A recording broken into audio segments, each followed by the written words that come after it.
The house looked exactly the way it always did on Christmas Eve. Warm lights glowing through every window, wreaths perfectly centered on the doors, the smell of roasted meat and cinnamon drifting into the cold air before I even stepped inside. Dad's place sat just outside Hartford, Connecticut, in one of those quiet neighborhoods where nothing ever seemed out of order. The lawns were trimmed even in winter, the driveways clear, the houses all dressed up in the same polite holiday cheer. From the outside, it looked like the kind of home people drove past and assumed everything. Inside was steady and happy. The moment I opened the door, that illusion pressed against me. My stepmom had been planning this dinner for weeks, maybe longer. She always did. Every detail was perfect in a way that felt intentional, almost defensive. The table was set with her best china, the kind she only used once or twice a year. Each napkin was folded just right, each place setting measured and aligned. Candles ran down the center of the table in an even line, their flames steady, as if nothing unpredictable was allowed to exist here. She moved between the kitchen and the dining room with practiced calm, her smile polite and controlled, her voice warm but never loud. She greeted me like nothing was wrong, like every Christmas before this one. I hugged her, inhaled the familiar mix of perfume and cooking smells, and told her everything looked beautiful. She thanked me, her hand resting lightly on my arm for just a second longer than necessary, a quiet reminder that appearances mattered. I took my usual seat at the table, the one slightly off to the side. It was not assigned, but it had become mine over the years, close enough to be included, far enough that no one looked to me as the center of anything. I had learned that position after my mom passed away, when the family dynamic shifted in ways no one ever explained out loud. Back then, I learned quickly that my role was not to lead or challenge, but to listen, to smooth things over, to make sure nothing escalated. I had been doing it for so long that it felt automatic. I knew my role before anyone said a word. I had spent most of my adult life fulfilling it. When Dad talked about the company, I listened. When my stepmom redirected a conversation that felt uncomfortable, I followed her lead. When tensions crept in, I adjusted my tone, my posture, my words, quietly steering things back toward calm.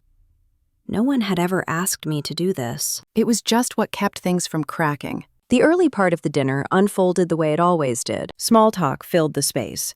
Comments about how cold it had been lately, how traffic around Hartford seemed worse every year, how quiet the neighborhood had become now that everyone's kids were grown and living elsewhere.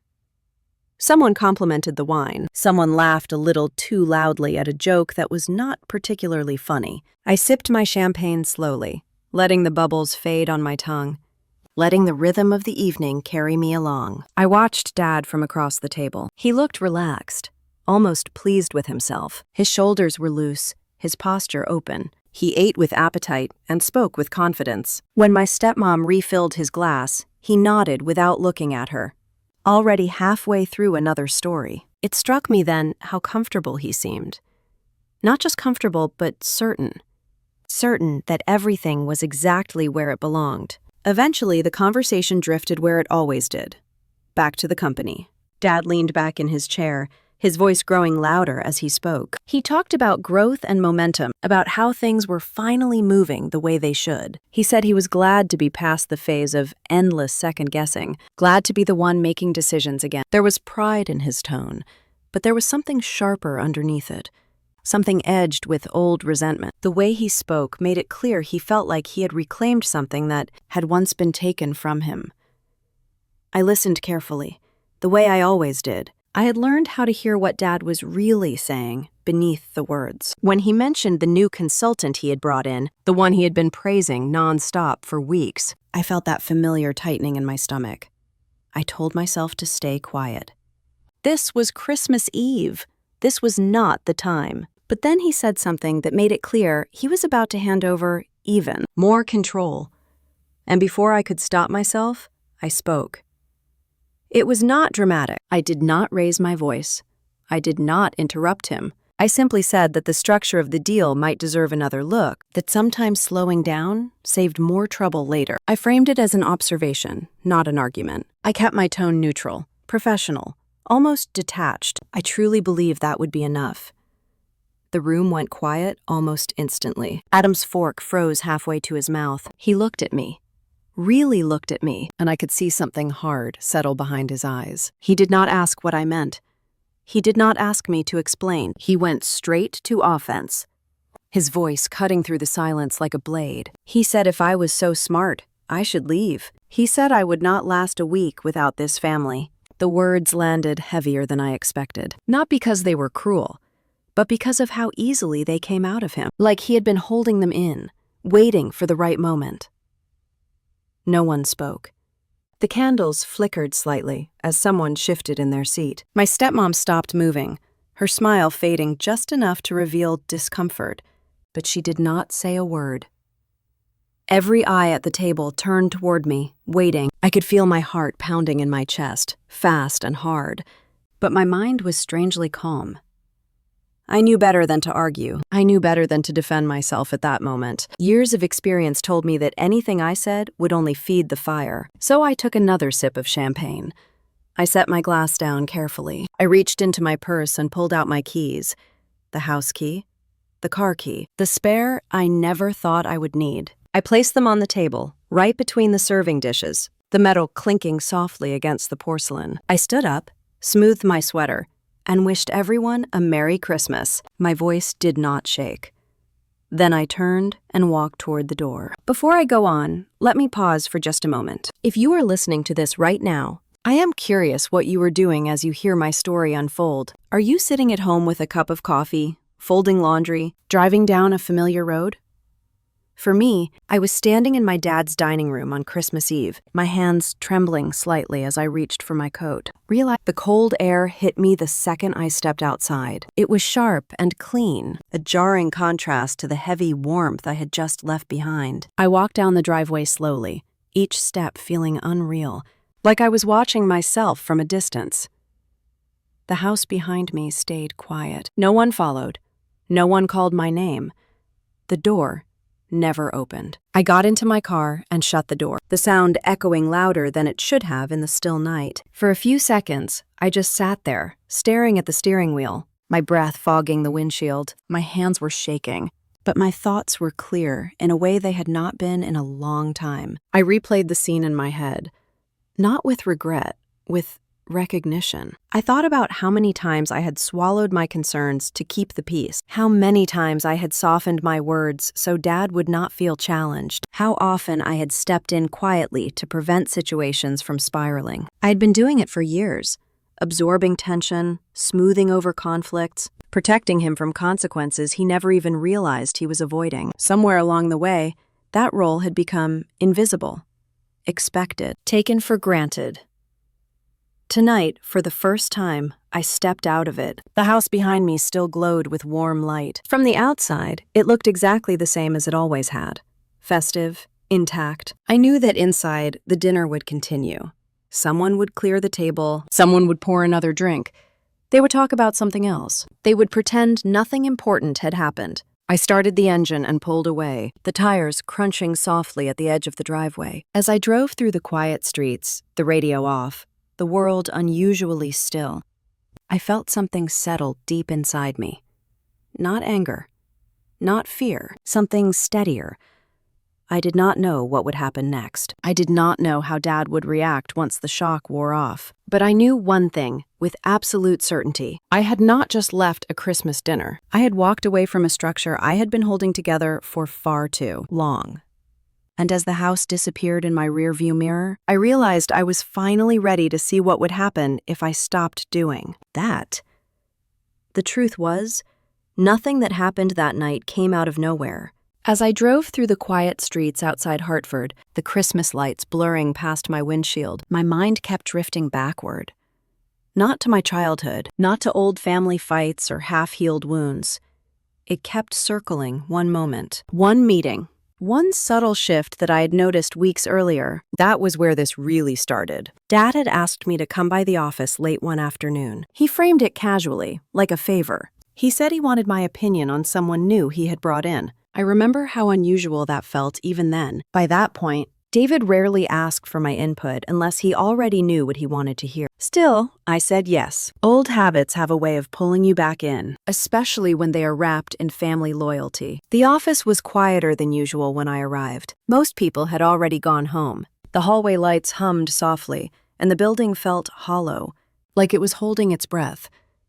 The conference room door was slightly open. When I stepped inside, Dad was already seated at the head of the table, relaxed. One arm draped over the back of his chair like he owned not just the room, but the moment. Across from him sat a man I had never seen before. He stood as soon as I walked in. Not abruptly, not nervously. He moved with ease, like someone used to reading a room and adjusting accordingly. He introduced himself as Julian. His handshake was firm but not aggressive. He held eye contact just long enough, smiled just enough. Everything about him suggested control. Adam spoke about him with obvious pride. Julian was a consultant, a strategist, someone who understood leadership and operations. David emphasized that Julian was a veteran, repeating it more than once, like it was a credential that settled every possible concern. He said it the way people say family name or alma mater, as if it explained character. I noticed how Julian let Dad do most of the talking. He nodded at the right moments. He agreed without seeming submissive. When he did speak, it was always to reinforce Dad's points, or add a short story that made Dad smile. It was smooth, polished. I sat down and listened. Julian spoke in broad strokes. Discipline, loyalty, chain of command. He talked about decision-making under pressure, about how hesitation was the enemy of progress, about how strong leaders did not second-guess themselves once a direction was chosen. None of it was technically wrong. That was what made it dangerous. Everything he said sounded reasonable, even admirable, but there were small things that caught my attention almost immediately. The way he referenced timelines that did not quite line up, the way he blended experiences that usually belonged to different contexts, the way his language felt rehearsed rather than lived. It was subtle, the kind of thing you would miss if you were listening for confidence instead of coherence. Most people would not have noticed. Dad certainly did not. Dad leaned forward as Julian spoke, clearly enjoying the affirmation. I could see it in his posture, in the way his shoulders squared when Julian praised decisive leadership. Julian knew exactly how to make Dad feel respected, powerful, validated. He spoke to the part of Dad that had felt overshadowed for years. When the meeting ended, Dad walked Julian out and then turned back to me. He asked what I thought. He said it casually, but his eyes stayed on me, searching my face. I hesitated. I weighed my words carefully. I told him Julian seemed polished, experienced, confident. Then I added that there were a few details that did not quite line up for me. I said it might be worth slowing down, verifying some of the background before giving him too much control. I kept my tone neutral, professional.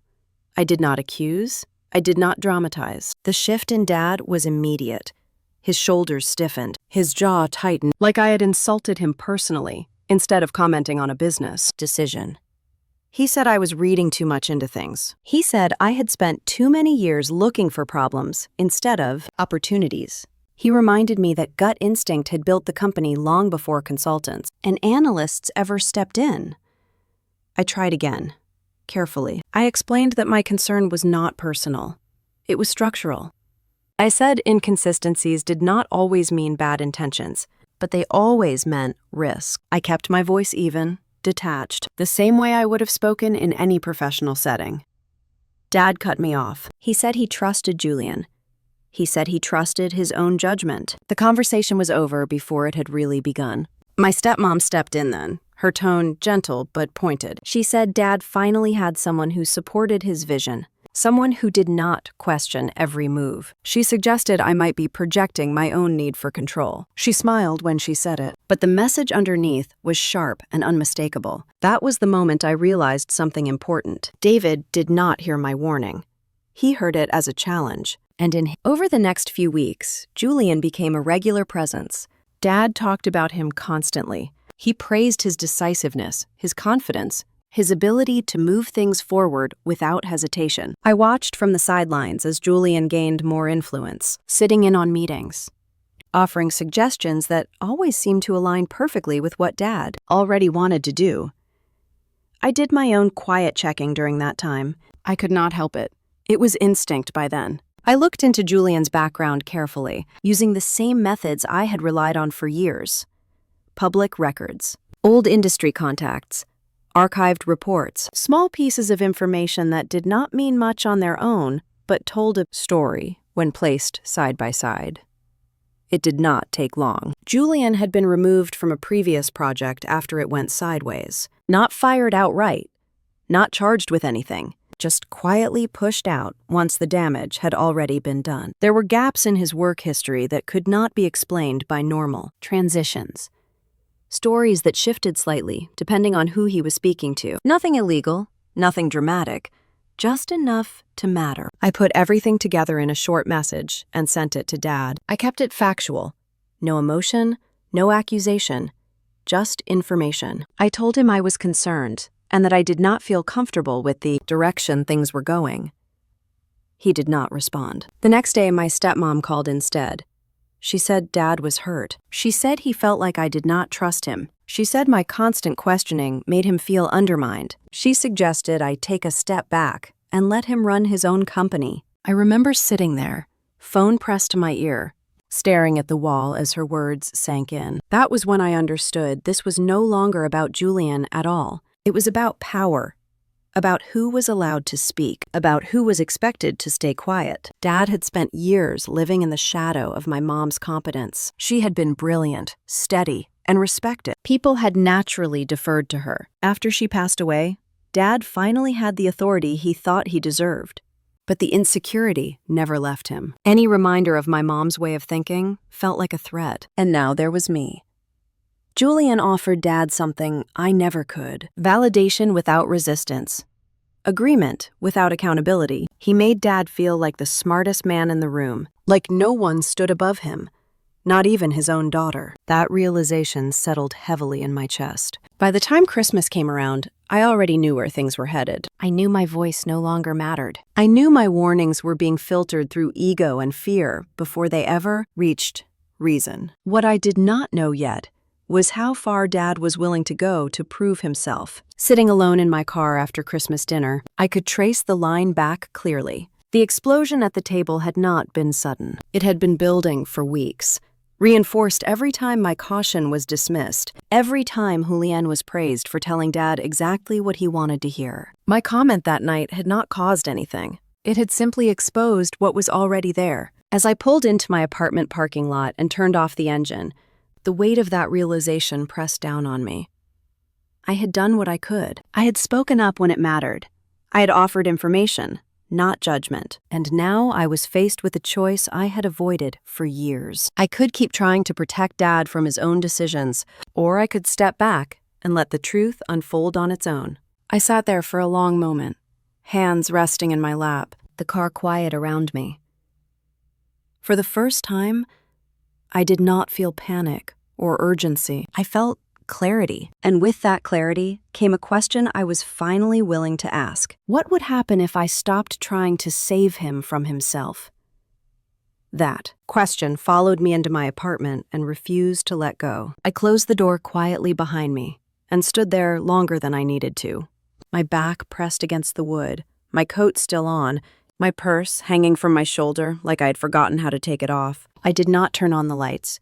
I did not move. The silence felt heavy but steady, like a pause the world had been waiting for. For the first time in years, there was nothing I needed to fix immediately. I set my keys down on the counter and finally slipped out of my coat. The apartment smelled faintly of clean laundry and the candle I had blown out earlier that afternoon. Ordinary. Calm. It struck me how different this quiet felt compared to the tension I had just left behind. At Dad's house, silence always meant something was about to break. Here, it simply meant nothing was happening. I knew exactly why I had seen the danger before anyone else did, and it had nothing to do with being naturally suspicious or pessimistic. It came from years of training myself to look past confidence and focus on structure, on patterns, on the spaces where answers should have been, but were not. From 2013 through 2021, I worked in corporate risk and intelligence. It was not glamorous work. It did not involve dramatic confrontations or last-minute heroics. Most days were spent listening, watching. asking questions that sounded simple but were anything but. I learned quickly that fraud and failure rarely announce themselves loudly. They arrive quietly, wrapped in reassurance, carried in by people who seem competent and composed. My job was never to accuse anyone of wrongdoing. It was to slow things down, to ask why a process existed the way it did, to notice when decisions were rushed without explanation, to listen for the moment when confidence tipped into defensiveness. That moment always mattered more than the answer itself. I spent countless hours in conference rooms that looked exactly like Dad's. Long tables, neutral walls, men in expensive jackets explaining why everything was under control. My role was not to challenge their authority. It was to ask questions that made them clarify their assumptions. Questions that revealed whether a plan was built on solid ground or on ego, disguised as certainty. People like to believe that danger is obvious. Those bad actors stand out. Those warning signs are impossible to miss. The truth is much quieter. The real risk hides in stories that sound reasonable, in explanations that feel complete but leave no room for scrutiny. The danger lives in the gaps between answers, in the parts no one thinks to question, because everything sounds good enough. Over time, intuition stops feeling like intuition and starts feeling like recognition. When something feels off, it is usually because it does not match what you have seen before. My work taught me to trust that feeling without reacting emotionally, to investigate quietly, to verify before speaking. That was exactly what I tried to do with Dad. The problem was never that Dad did not understand risk. He understood it, but only in one direction. To him, risk came from the outside. Markets, competitors, regulations, things that happened to you, not things you created yourself. What he never learned to recognize was internal risk, the kind that grows out of pride, out of insecurity, out of the need to prove something that no longer needs proving. I saw that more clearly after my mom passed away in 2016. She had been the backbone of the company in ways people rarely acknowledged, out loud. Not just a co-founder in title, but the one who understood how everything actually worked. She knew the systems, the personalities, the unspoken rules that kept the operation balanced. She did not assert authority through volume or presence. She earned it through clarity. When she spoke, people listened because she was almost always right. David had always been part of the company, but in a different way. He was the face, the energy, the one who commanded attention. With Mom gone, he finally stepped fully into the role he had wanted for years. On paper, it looked like progress. He had the title, the control, the final say. What he did not have was her grounding. Confidence without grounding is fragile. It has to be defended constantly. I saw it in the way Dad spoke after Mom died. Louder, more certain, less open to discussion. It was not recklessness. It was fear wearing the mask of authority. Fear of being questioned. Fear of being reminded how often Mom had seen things he missed. When I raised concerns, even gently, they were never received as collaboration. They were heard as corrections, as judgment, as a challenge to his right to lead. The more neutral I tried to be, the colder the response became. At first, I thought I was handling it wrong. I kept approaching him the way I would approach a client. Clear facts, calm tone, no emotion, letting information speak for itself. What I failed to understand was that this was not a business discussion for him. It was personal. Every warning felt like a reminder of his vulnerability. Being his daughter made it worse. I carried my mom's way of thinking, without trying to. The questions I asked were the same ones she would have asked. The pauses I insisted on were the same ones she used to create before making a decision.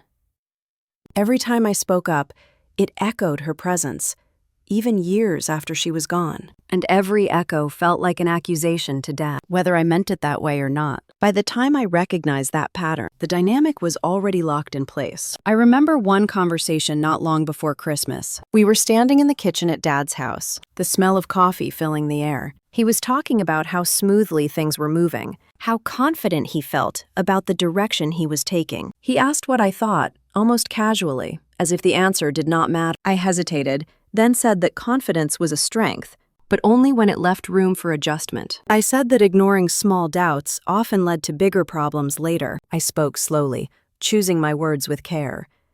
He laughed, but it was not warm. He told me I worried too much. He said I had spent too long analyzing other people's mistakes and forgotten how to trust leadership. He said he did not need someone hovering over every decision. I watched his shoulders stiffen as he spoke. I watched the way his expression hardened. At that moment, he was not looking at me as his daughter. He was looking at me as an obstacle. That was when it finally clicked. David was not refusing my warnings because he did not understand them. He was refusing them because accepting them would mean placing himself beneath me, even briefly. And that was something his pride could not tolerate. He had spent too many years feeling second to someone else, first to my mom, and now, in his mind, to me. Once I saw that clearly, everything else made sense. My stepmom did not create this situation, but she understood it. She knew how to frame my caution as control. My questions are disrespectful. She never raised her voice. She never directly contradicted me. She simply reinforced the idea that Dad deserved unquestioned authority, especially after everything he had been through. It was subtle, effective, and it worked. By the time Christmas arrived, my role had shifted completely. I was no longer a safeguard. I was a threat, a reminder of a time when Dad had not been the unquestioned decision-maker. Simply alone in my apartment that night, I finally stopped pretending this was a misunderstanding that could be fixed with better communication. This was not about a deal. It was not about a consultant. It was about identity, about power versus competence, about ego versus restraint. That realization hurt more than I expected. Not because I wanted control, but because it meant there was nothing I could say that would be heard the way I intended.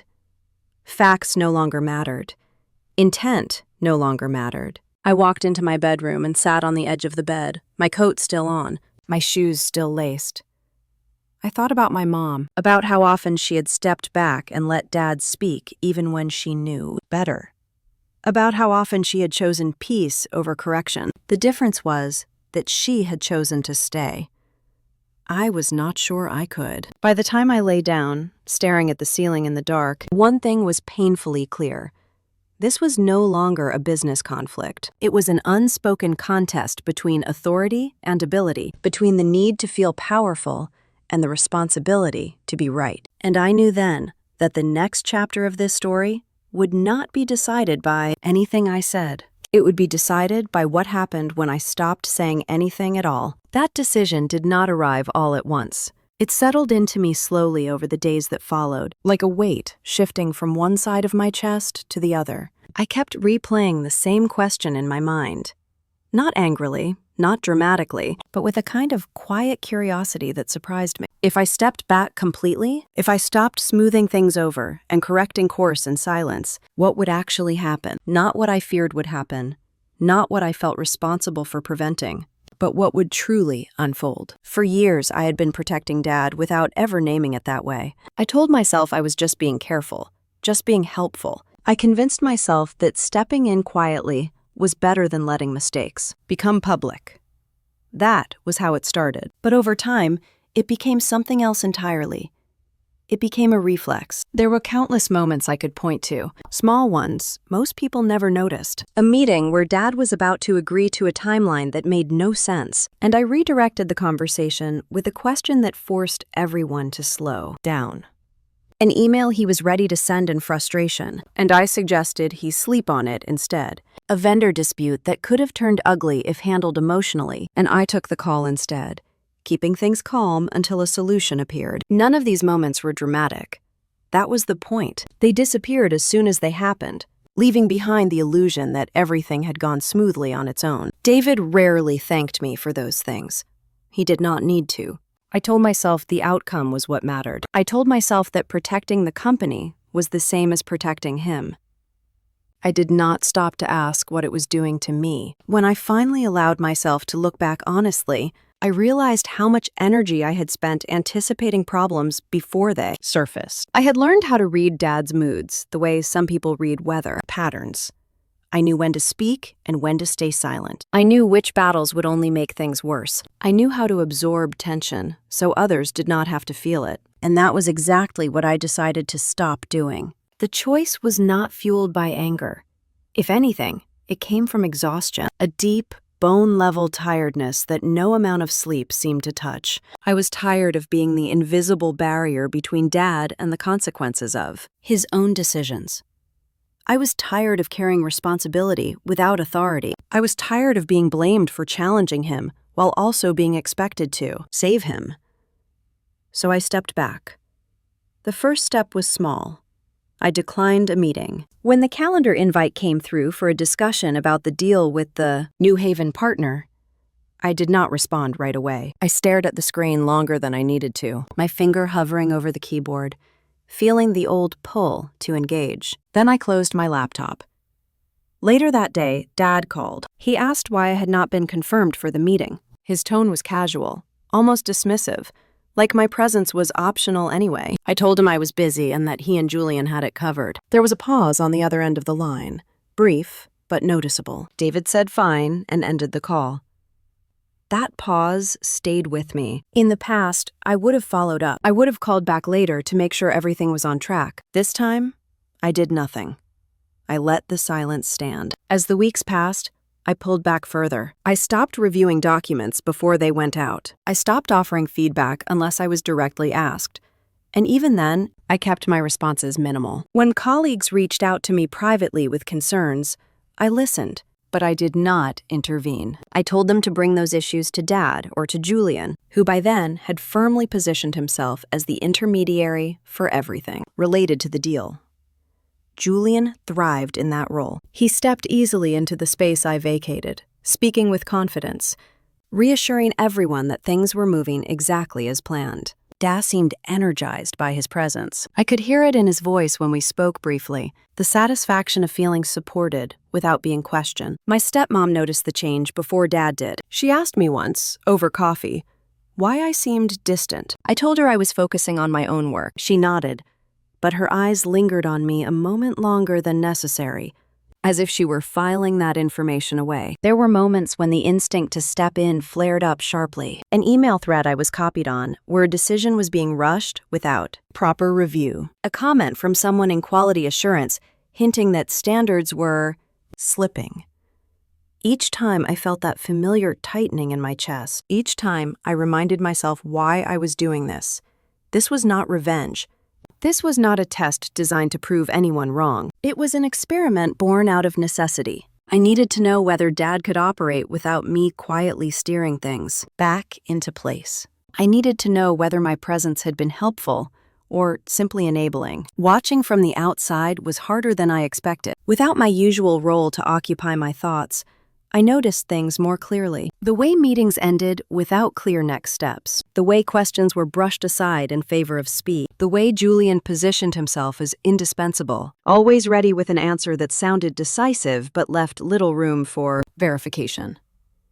I said nothing. There was a particular afternoon that stands out in my memory. I was sitting at my desk when a colleague from operations stopped by. He looked uneasy, shifting his weight from one foot to the other. He mentioned that the specifications for an upcoming delivery had changed. That there had been confusion about who approved the adjustment. He asked if I had signed off on it.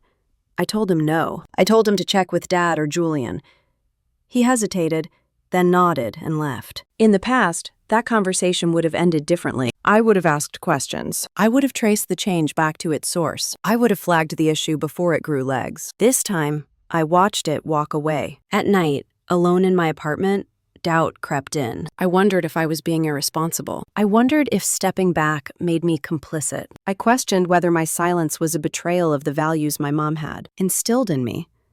Each doubt pressed against me, testing my resolve. What steadied me was remembering how many times my voice had been dismissed, how many times caution had been reframed as control, how often I had been told to trust Dad's judgment while also being expected to clean up the mess if that judgment failed. Silence, I realized, was the only position left to me that was honest. As Julian's role expanded, I saw the consequences of my absence begin to take shape. Decisions were made faster, but not better. The pace increased, but the clarity did not. Adam seemed more confident on the surface, but that confidence rested on a narrower base than before.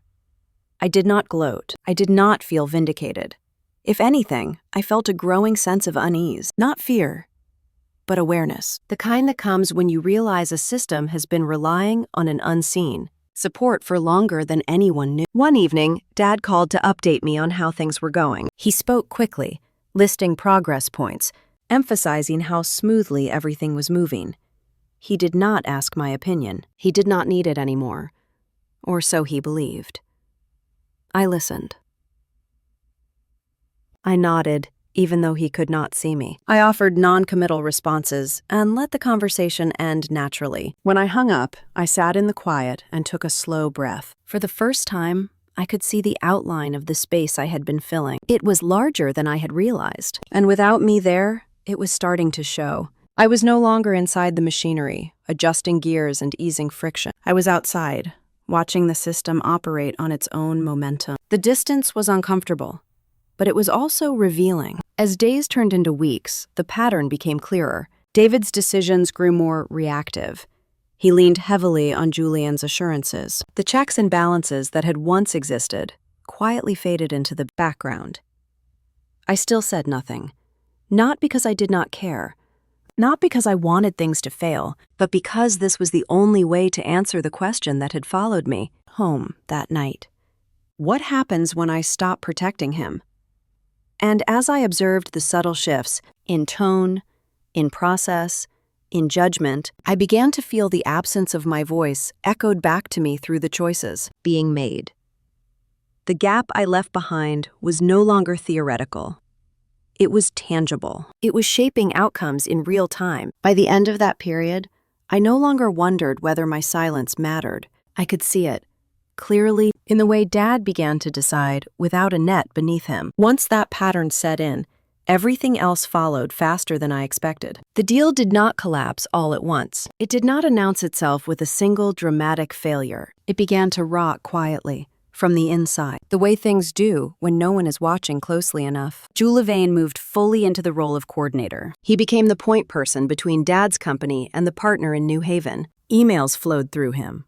Updates came from him. Decisions were filtered through him. Where there had once been overlapping reviews and quiet cross-checks, there was now a single voice pushing things forward. At first, it looked efficient.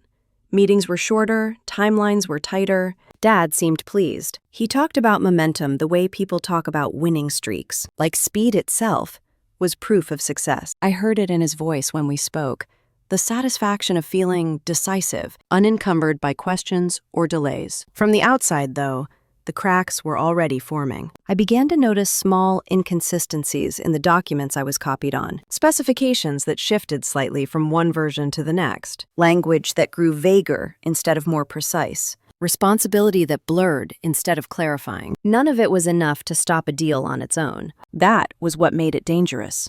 Quality assurance was the first place where the rot surfaced. Naomi had been with the company longer than almost anyone. She had worked closely with my mom back when the systems were being built, when standards were treated like non-negotiables instead of obstacles. Naomi did not overreact. She did not escalate without reason. When she spoke up, it meant something had already crossed a line. Her first message was informal, a note in an internal thread asking for clarification about a change in materials. Julian responded quickly, reassuring her that everything was within acceptable limits. The conversation moved on. A week later, Naomi sent a formal report. This one did not get buried in a thread. It was documented, measured. She outlined specific deviations from the agreed specifications. She flagged potential downstream issues if the adjustments continued. She recommended a pause. That report made its way to Dad. I know because he called me the same afternoon, not to ask my opinion, but to vent. He said quality was getting overly cautious. He said Naomi was stuck in the past. He said Julian assured him the changes were minor and would not affect performance. I listened. I said nothing. In the past, I would have explained why small deviations mattered. I would have reminded him that Mom built the company's reputation on consistency, not speed. I would have helped translate Naomi's concerns into language Dad respected. This time, I stayed quiet. Dad dismissed the report. He told Julian to move forward. Naomi was instructed to document the concerns and stand down. The second warning came from legal. Michael, the in-house counsel, was careful with his words. He always was. He did not frame things as problems. He framed them as consideration. He sent an email outlining potential exposure if the partner disputed delivery, based on quality discrepancies. He suggested tightening language in the contract, or revisiting the timeline to reduce risk. Dad called a quick meeting. Julian was there. Michael was there. I was not. From what I later heard, Michael walked them through the concerns calmly. He pointed out specific clauses that could be interpreted against the company if things went wrong. He recommended adjustments. Julian responded smoothly. He said the partner was flexible. He said delays would damage trust. He said pushing back now would make the company look uncertain. He spoke confidently, decisively. Dad agreed with him. The contract was signed without changes. When I found out, it felt like watching a door close slowly, deliberately, with no one noticing the sound. I sat at my desk and stared at the screen for a long moment, feeling the weight of what that decision meant. Not because it guaranteed failure, but because it removed the last buffer against it. That was the point where the deal crossed from risky into fragile. From there, things accelerated. Production ramped up. Adjustments were made on the fly to meet compressed timelines. Questions were answered with assurances instead of verification. When concerns surfaced, they were framed as resistance to progress. I stayed on the outside. That was the hardest part. Every instinct I had told me to step in, to pull someone aside, to ask the questions no one wanted to answer, to do what I had always done and make sure the machine did not grind itself apart. Instead, I watched. I watched Dad lean more heavily on Julian's guidance. I watched Julian position himself as the only one who truly understood full picture.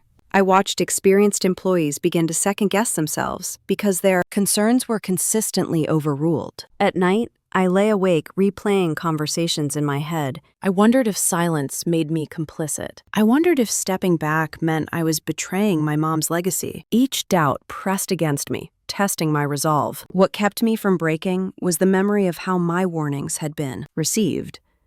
The way caution had been reframed as control. The way facts had been dismissed as ego. I had reached the point where speaking up would not change outcomes. It would only confirm the narrative that I was obstructive.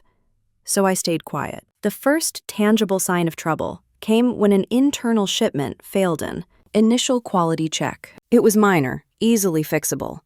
But it should not have happened at all. Naomi flagged it again.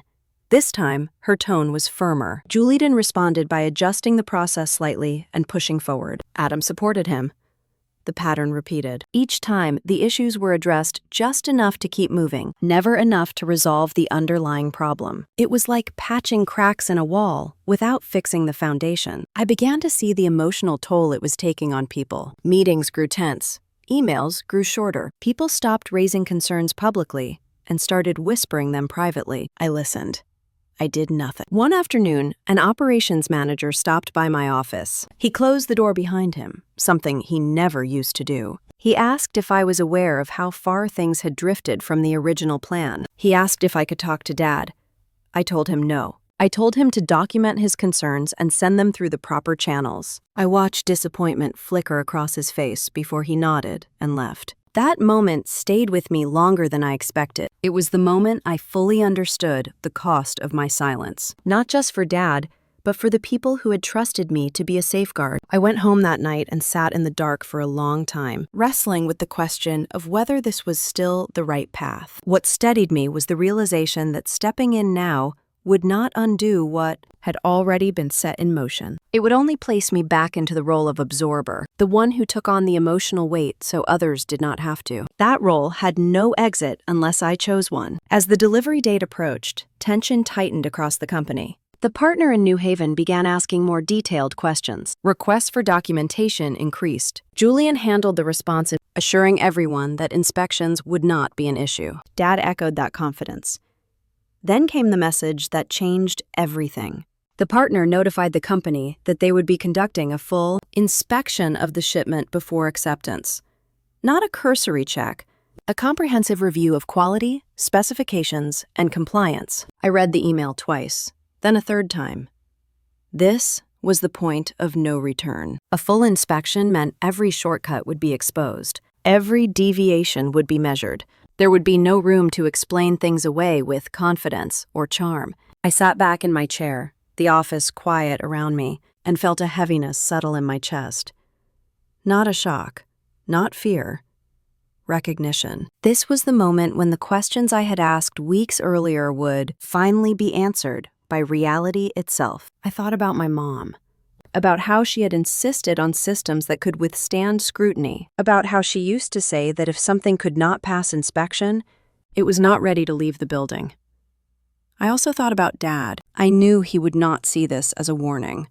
He would see it as an affront, as a challenge to his authority, as proof that others did not trust him the way he trusted himself. And for the first time since I stepped back, I knew there was truly nothing more I could do. The deal had reached its breaking point. As I closed the email and shut down my computer, one thought cut through everything else with startling clarity. There was no longer any room to intervene. Whatever happened next would unfold without my hand on the wheel.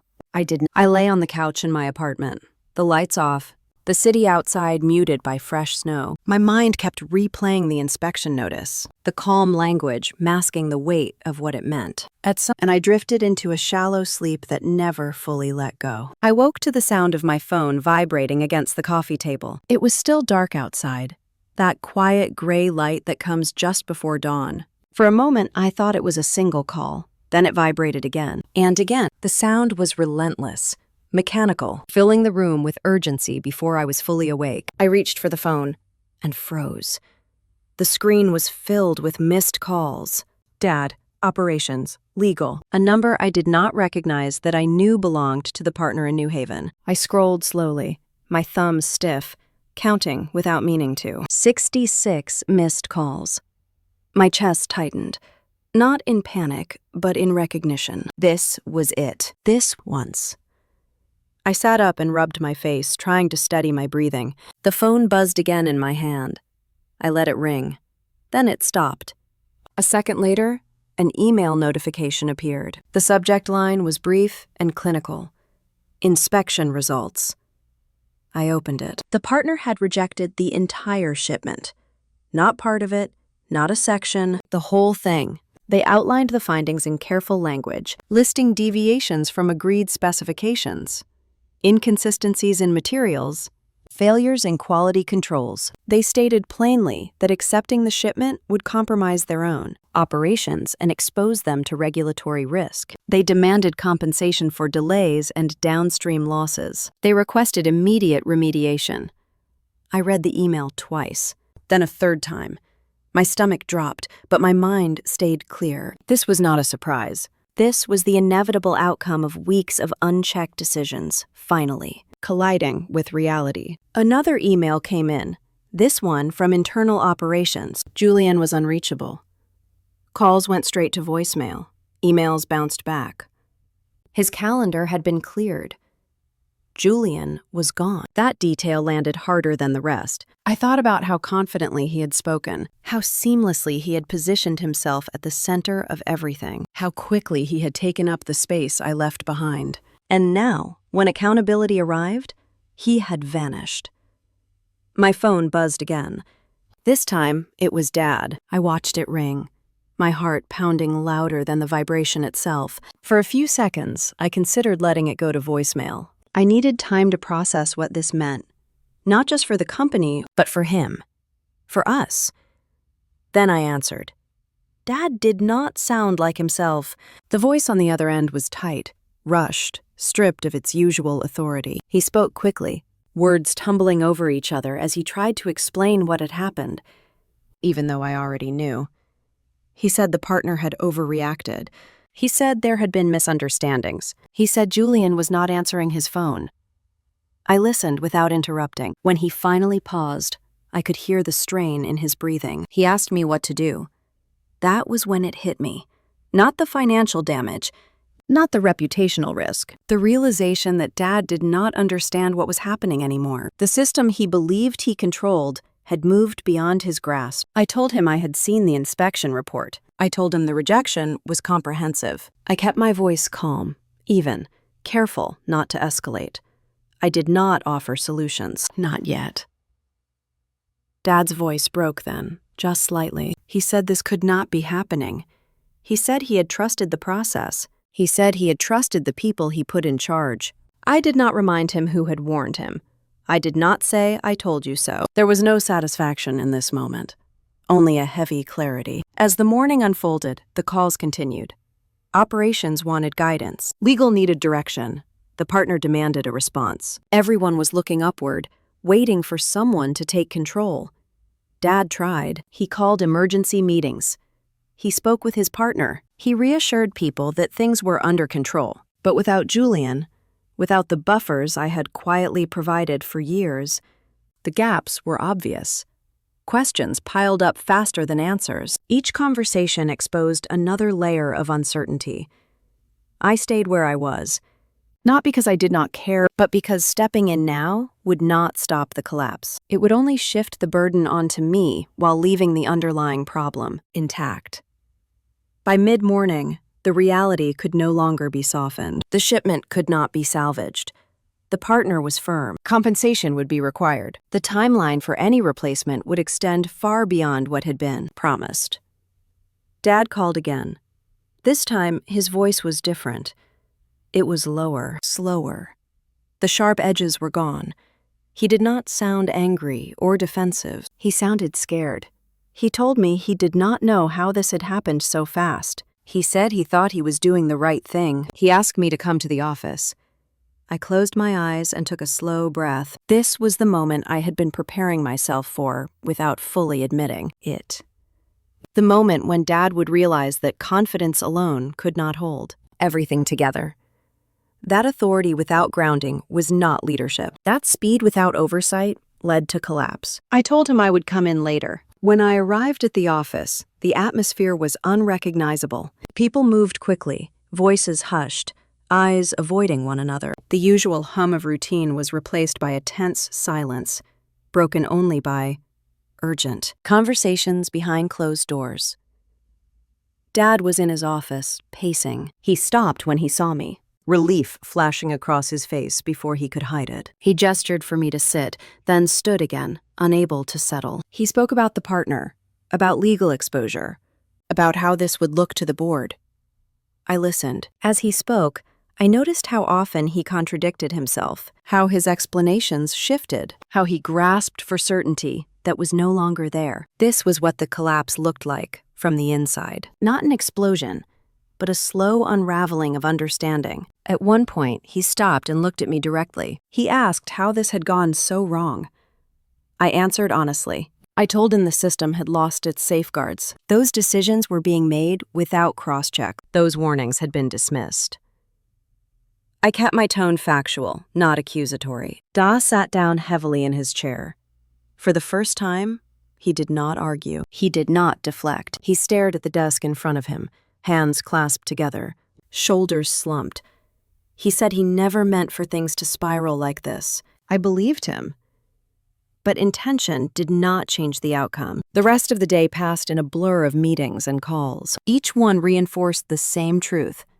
The company was exposed. The damage was real. And the person Dad had relied on to manage it all had disappeared. Julian never resurfaced. By late afternoon, the magnitude of the situation settled fully into the room. This was not a temporary setback. It was a reckoning. The structures that had held the company steady for years had been weakened, and now the weight was pressing down all at once. Dad called me into his office again as evening approached. He looked exhausted, older than I had ever seen him. The confidence that once filled the space around him was gone, replaced by something raw and uncertain. He said he needed help. Not advice, not reassurance. Help. That word hung between us, heavy and unfamiliar. He said he could not fix this alone. He said he did not know how to move forward. He said he needed me. I felt a wave of emotion rise up, sharp and unexpected. Not triumph, not anger. Grief. For the relationship we might have had if things had been different. For the years spent circling this moment without naming it. I did not answer right away. I looked at Dad and saw not a leader, not an authority figure, but a man who had lost his footing. A man who had mistaken control for stability. and paid the price for it. I knew then that the collapse he was experiencing was not just external, it was internal. His belief that he could manage everything on his own had shattered. The narrative he had built around himself no longer held. This was the true collapse of his empire. Not the financial consequences, not the legal fallout, but the realization that without the quiet structures he had dismissed, without the voices he had silenced, he was exposed. I told him we would talk. I told him I needed time. As I left the office that night, the sky already dark, the weight of what lay ahead pressed down on me. I knew this was the turning point, the moment when the question I had been asking myself for weeks had finally been answered. What happens when I stop protecting him? The answer was standing behind me in that office.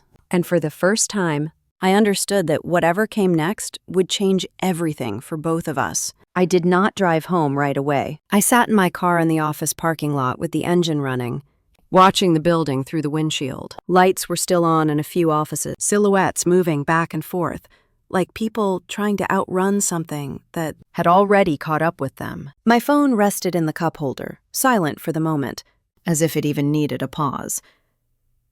I knew Dad would call again. Not immediately.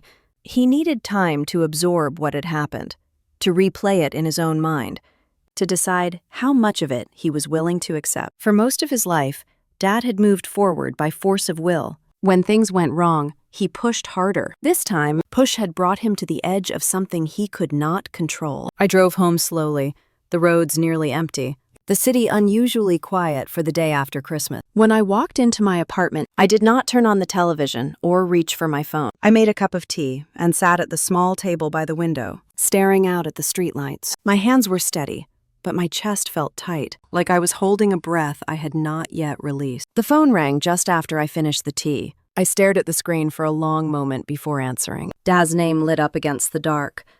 I let it ring once more, then picked it up. He did not waste time. He did not raise his voice. He did not give instructions. He did not tell me what needed to be done. Instead, he asked me something I had never heard him ask before. He asked if I could help. The simplicity of it stunned me. I stayed silent. Not out of spite, not to assert power. I needed the quiet to understand what he was really asking. Help meant different things to Dad depending on the moment. Sometimes it meant advice he would ignore. Sometimes it meant validation. Sometimes it meant someone else absorbing the consequences of his decisions. This time felt different. Dad filled the silence with details. He talked about his partner, about the legal exposure, about the board. His voice wavered just slightly when he mentioned Julian disappearing. He admitted he did not know who to trust anymore. He said he felt like everything was moving faster than he could track. I listened without interrupting. When he finally stopped, the quiet between us felt heavy, but honest. I took a breath and told him that I could help, but not the way I had before. He asked what I meant. I told him that if I stepped in, it would have to be with full authority. I said I could not operate from the sidelines anymore. I could not fix problems quietly, while decisions continued without oversight. If I was going to take responsibility, I would need control of operations. There was a sharp inhale on the other end of the line. Dad did not respond right away. I explained further. I told him this was not about punishment. It was about stability, about protecting what Mom had built, about making sure the company could survive what was coming next. I kept my voice calm, measured, the way I did when explaining risk to a boardroom full of executives. David pushed back. He said this was still his company. He said he had spent his life building it. He said stepping aside would make him look weak. I told him that the company already looked weak, that refusing help would not change that. I told him authority without structure had brought us here. I said, stepping back from day-to-day control did not erase his legacy. It preserved it. The line went quiet again. Then my stepmom's voice came on. She was angry, not loud, but sharp. She said I was taking advantage of the situation. She said I was using a crisis to push Dad aside. She said this was not the time for power plays. I felt something shift inside me then. Not defensiveness.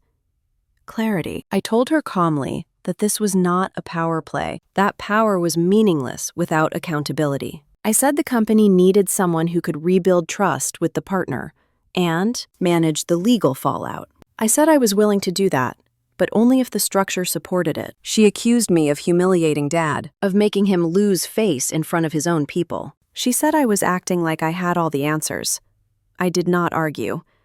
I repeated my condition. If I stepped in, I would need full operational control. Otherwise, I would stay out of it entirely.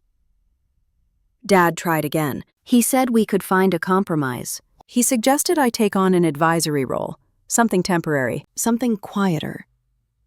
I shook my head even though he could not see me. I told him that was exactly how we had gotten here. Advice without authority, responsibility without control. I said I would not do that again. The conversation stretched on, looping through the same fears and objections. David worried about perception. My stepmom worried about optics. I worried about the outcome.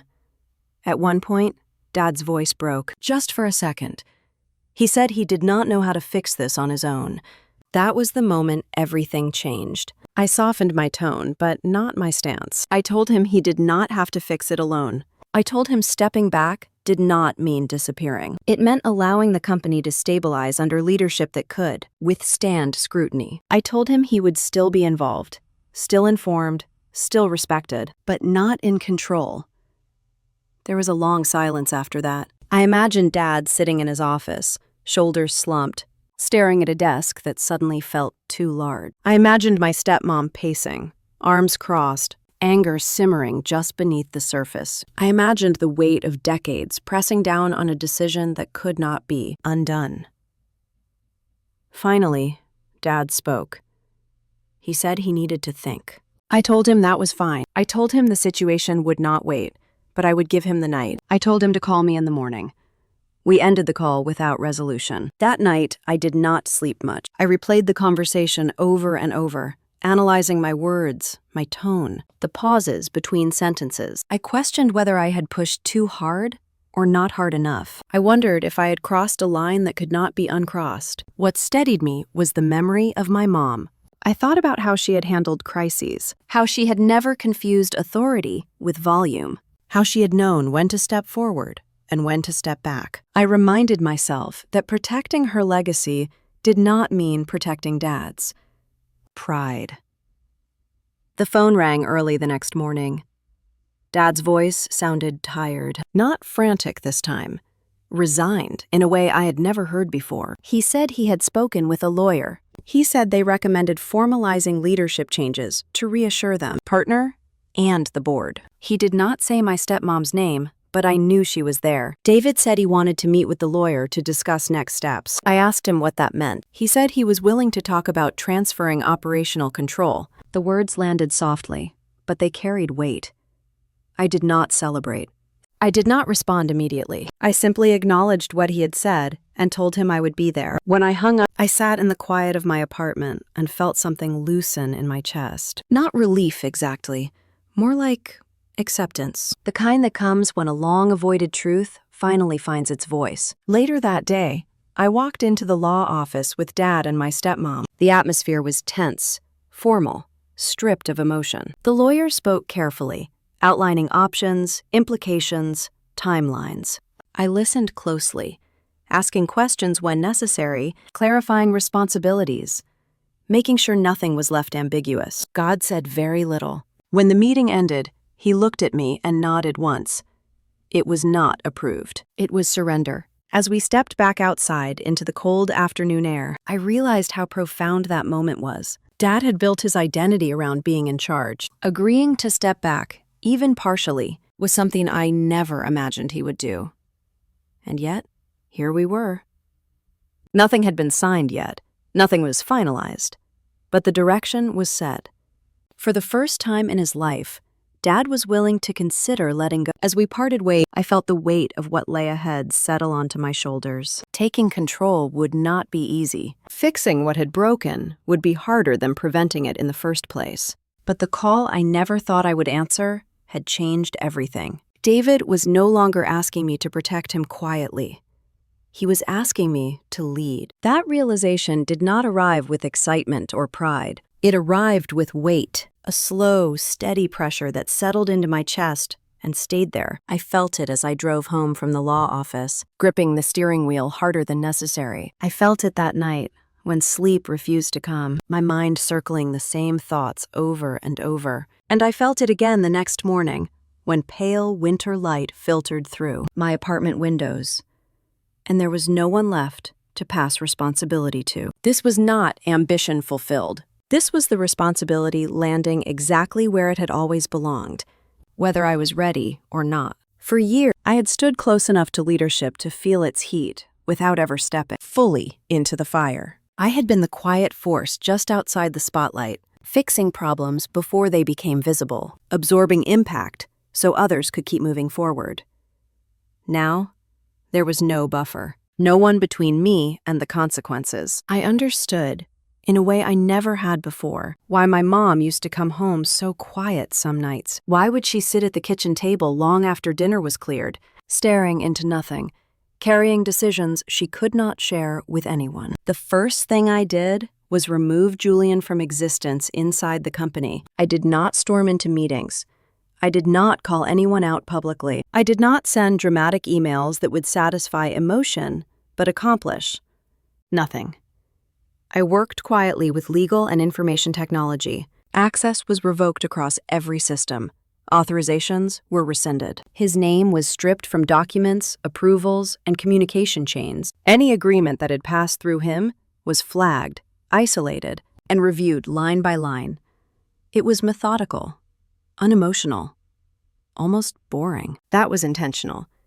Drama feeds chaos.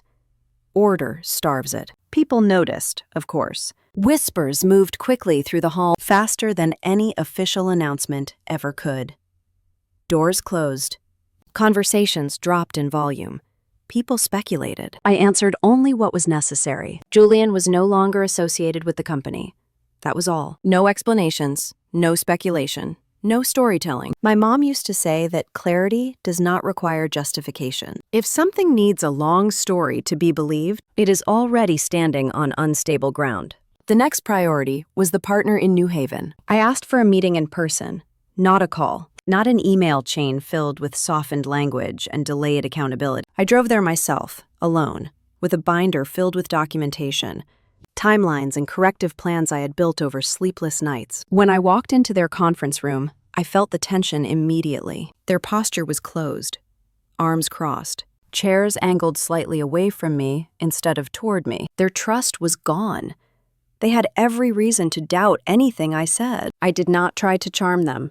I did not soften the truth or dress it up with optimism. I acknowledged the failure directly. I explained exactly where the breakdown occurred, how oversight had been removed, how decisions had been rushed in the name of momentum instead of integrity. I told them what had already been done to correct those failures and what would change moving forward.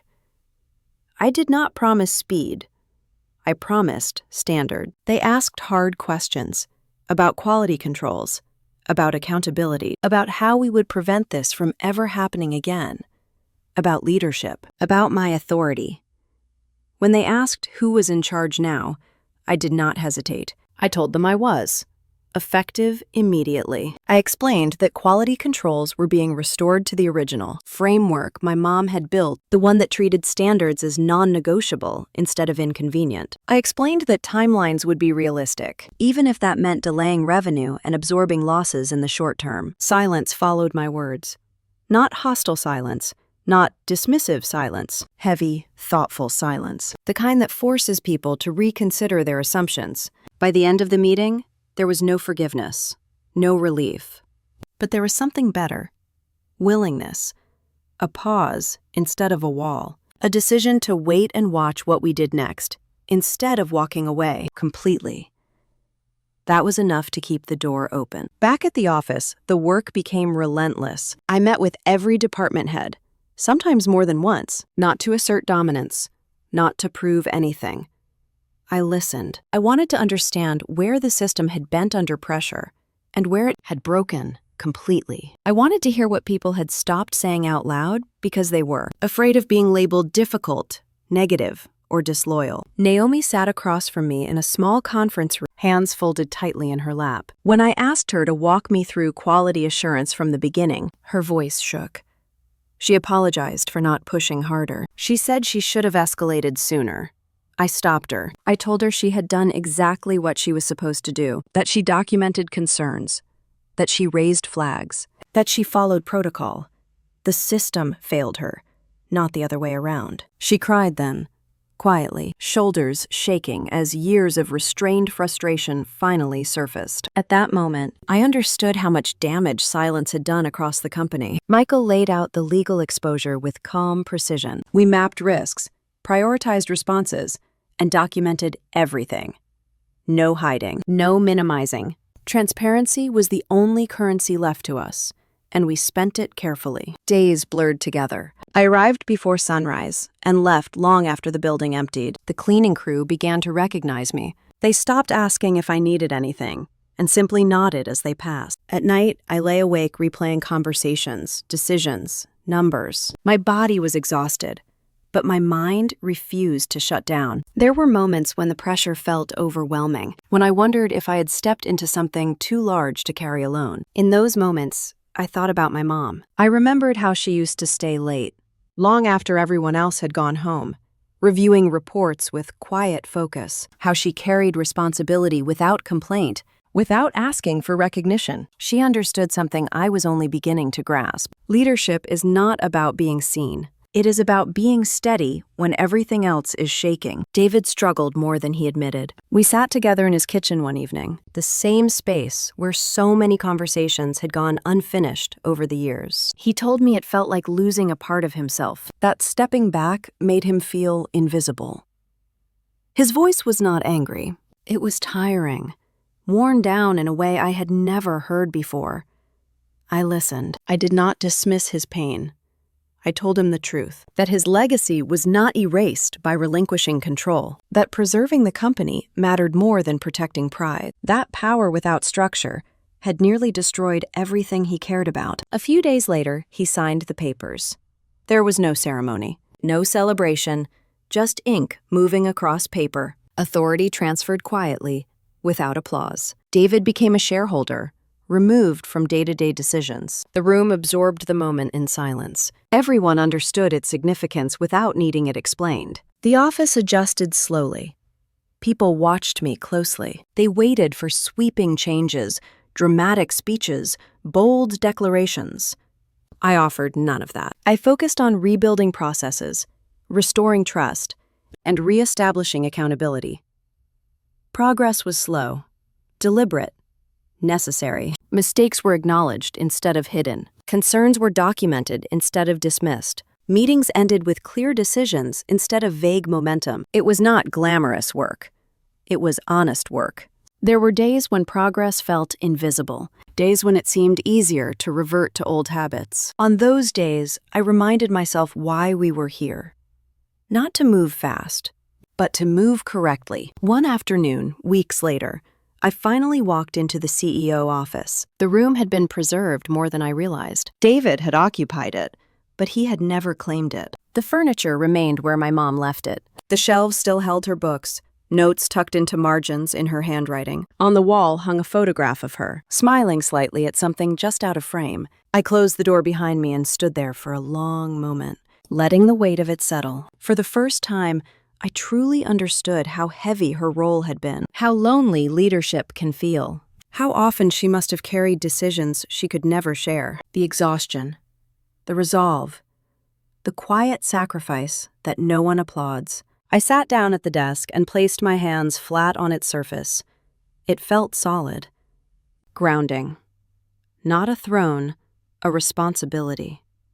I was not here to win anything. I was not here to prove anyone wrong. I was here to protect what my mom built. As evening fell and the office emptied, I stayed behind, reviewing reports and planning the next steps. Outside, the city lights flickered one by one. I looked at my mom's photograph again and felt something settle inside me. Now I understood why she endured so much. Because some things are worth holding together, even when the cost is invisible to everyone else. A few months passed before I noticed how different the quiet felt. Not the brittle quiet that comes from denial or avoidance, but something steadier, something earned. The kind of quiet that settles in after damage has been acknowledged and addressed instead of ignored. The company no longer moved in panic. It moved with intention. Meetings ended on time. Problems surfaced early. Decisions were slower, but they were solid. We were not celebrating. No one was talking about victory, but we were stable. And after everything that had happened, stability felt like a kind of relief that did not need applause. Don no longer came into the office. At first, his absence felt strange in a way I did not expect. For years, his presence had been a constant. Even when he was not speaking, he filled rooms just by being there. Now, decisions were made without looking toward his chair. Conversations moved forward without waiting for his approval. Dad received reports instead. Financial summaries, operational updates, board communications. He read them carefully. Sometimes he sent back short notes, questions framed more as curiosity than control. He never tried to step in. He never attempted to redirect. He had accepted his new position as a shareholder. That acceptance had not come easily. I could see it in the way his messages were phrased, careful and restrained. But he stayed within the boundaries we had established. That alone told me how deeply the collapse had affected him. My stepmom changed too. She became quieter, more reserved. The constant undercurrent of influence she once carried faded when authority shifted from personalities to systems. She still attended family events. She still smiled, still played her role. But the whispered suggestions, the subtle pressure, the attempts to steer from the sidelines, all disappeared. Power had moved somewhere she could not reach. It was not reconciliation. It was an adjustment, a settling into a reality none of us had planned for. One afternoon, I received a message from Dad asking if we could meet, just the two of us. He suggested a small diner outside Hartford, one we used to go to years ago when I was younger. A neutral place. No office walls, no staff, no lawyers. I stared at the message for a long moment before responding. Part of me wanted to decline. Another part needed to see him clearly, without the weight of crisis between us. I agreed. When I arrived, Dad was already there, sitting in a booth near the window. He looked older than I remembered. Not dramatically, but subtly. His posture was less rigid. His movements are slower. The confidence that once filled the space around him had softened into something quieter. We exchanged brief greetings and ordered coffee. The silence that followed was not awkward. It was deliberate. Neither of us rushed to fill it. We both understood that this conversation did not need warmth, to be honest. Dad spoke first. He asked how things were going. I told him the truth. That the company was stabilizing. That trust with the partner was slowly being rebuilt. That quality standards were holding. I did not exaggerate progress or downplay challenges. I kept my tone factual, measured. He nodded, absorbing the information without comment. He did not congratulate me. I did not expect him to. After a moment, he said he had been thinking about that night. Christmas Eve. The words sat between us, heavy with memory. He did not apologize. He did not defend himself. He said he believed what he said at the time, that I would not last without the family, that walking away meant losing something essential. I listened, my hands wrapped around the warm mug, feeling the steam rise and fade. I told him I had lasted. I did not say it with pride. I said it with clarity. Dad looked at me then, really looked at me, like he was seeing me without the filter he had carried for years. There was no anger in his eyes, no resentment, just something unsettled, uncertain. He admitted that the months after I stepped in had been harder than he expected. Not financially, emotionally. He said he had not realized how much he relied on me until I was no longer there to catch things before they fell. That was the closest he came to acknowledgement. I did not rush to respond. I thought about all the moments he never noticed, all the decisions I had quietly redirected, all the times I had stepped in before problems became visible. I thought about how invisible that work had been, even to him. Finally, I told him what had hurt the most. It was not the challenge at the table that night. It was the dismissal. The implication that my value came from proximity to family rather than competence. That I survived because I was allowed to, not because I was capable. Dad listened without interrupting. He did not argue. He did not try to reframe it. When he spoke again, his voice was lower. He said he had spent his life trying not to feel small, That losing Mom had left him exposed in ways he never learned how to talk about. That when I spoke with certainty, it reminded him of how much control he thought he had lost. It was not an excuse. It was an explanation. I acknowledged it without offering forgiveness. We finished our coffee in silence. When we stood to leave, there was no hug, no promise to repair what had broken. Just a nod, a quiet understanding that this was not a reconciliation moment. It was a boundary. As I drove home, I kept thinking about that sentence. You would not last a week without this family. It sounded different now. I realized I had never been the one at risk. I had skills, experience, and grounding. I knew how to operate in uncertainty. I had learned how to stand on my own long before that dinner table. Confrontation. Dad, on the other hand, had built his identity around being needed, around being central, around believing that control equaled stability. When those supports disappeared, when the quiet safeguards were gone, his world tilted in a way mine never did. He had not been wrong that someone would struggle without the old structure. He had just been wrong about who. The company continued forward. Not perfectly, not without setbacks, but with intention, with accountability, with the kind of structure my mom believed in. The kind that did not depend on any one person to hold everything together. David adjusted in his own way. He developed routines outside the office, took longer walks, read more than he used to, asked fewer questions about operations. When he did comment, it was observational, not directive. We spoke occasionally about neutral things, weather, news, family updates. There was no warmth, but there was respect, and sometimes that is enough to move forward without reopening old wounds. One evening, months later, I stayed late at the office. The building was quiet, lights dimmed, the familiar hum of systems running in the background. I walked past empty conference rooms, past desks that had once felt like battlegrounds. I paused outside my office and looked through the glass. The desk was orderly, reports stacked neatly, the chair pushed in. My mom's photograph watched over the room, calm and steady. I thought about everything that had shifted since that Christmas dinner. The anger, the silence, the collapse, the rebuilding. None of it had been clean. None of it had produced a clear winner, but it revealed something essential. Family is not the same as a safety net. Sometimes the people who insist you cannot survive without them are the ones who have never learned how to stand without support themselves. I turned off the lights and locked the door behind me. The quiet that followed was intentional, chosen. And for the first time, I did not feel the need to fill it. That quiet followed me home and stayed with me in the weeks that came after. It showed up in small moments, on the way I woke up without dread, in how decisions no longer echoed with the need for approval, in the absence of that constant internal calculation of how to soften the truth so someone else could bear it. I thought a lot about the word revenge during that time, mostly because other people kept using it. Colleagues would lower their voices and say things like, "I guess it all worked out in the end," or "you really showed them," as if what happened had been some carefully plotted takedown. It never felt that way to me. I did not burn anything down. I did not destroy my dad. I did not sabotage the company. I did not orchestrate some dramatic collapse to prove a point.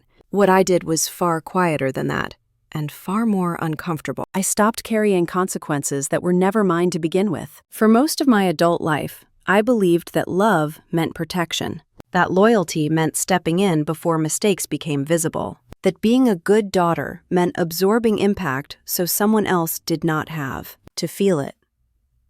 I told myself that if I could just manage things better, speak more carefully, anticipate every possible risk, everything would stay intact. What I learned instead was that constant protection can become a kind of erasure.